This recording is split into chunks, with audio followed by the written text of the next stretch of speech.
ইলিশ কিন্তু ভারতে উপহার হিসেবে যাচ্ছে না, এটা রপ্তানি করা হবে এবং রপ্তানির টাকাটা বাংলাদেশ সরকার পাবে।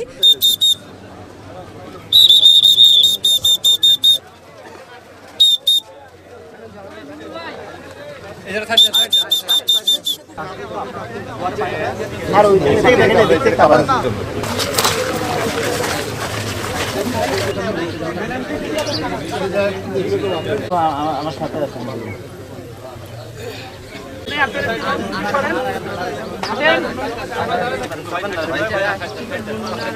जान जान आप जान कहाँ थे सर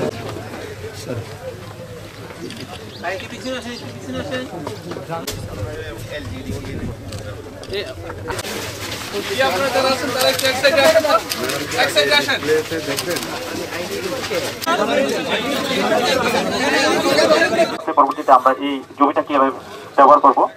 আর হচ্ছে এখানে স্যার এই জিনিসটা যে লাল যে জিনিসটা দেখা যাচ্ছে এখানে হচ্ছে সন্দীপ চ্যানেলের ইলিশের ব্যাপারে যে কথাটা এসছে, ইলিশ কিন্তু ভারতে উপহার হিসেবে যাচ্ছে না, এটা রপ্তানি করা হবে এবং রপ্তানির টাকাটা বাংলাদেশ সরকার পাবে।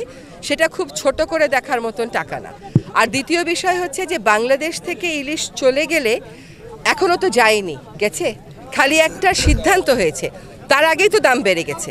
কাজে রপ্তানি হলে দাম বাড়বে এই কথাটা ঠিক না।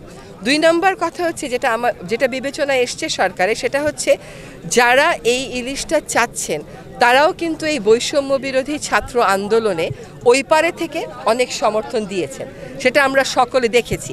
কাজেই আমরা খুব সহজ কতগুলো কথা বলে ফেলি, কিন্তু আপনি যে প্রশ্নটা করেছেন আমার কাছে যে হিসাবগুলো আছে আমি আপনাকে দিয়ে দিব, আপনি দেখে নেবেন। একটা কথা হচ্ছে যে সরকারের মন্ত্রণালয়গুলো যেন একসাথে বসে এই ব্যাপারে একটা সিদ্ধান্ত নয়। আমার ধারণা যে সিদ্ধান্তটা এসছে এটা আসলে একটা উচ্চ পর্যায় থেকেই আসা সিদ্ধান্ত।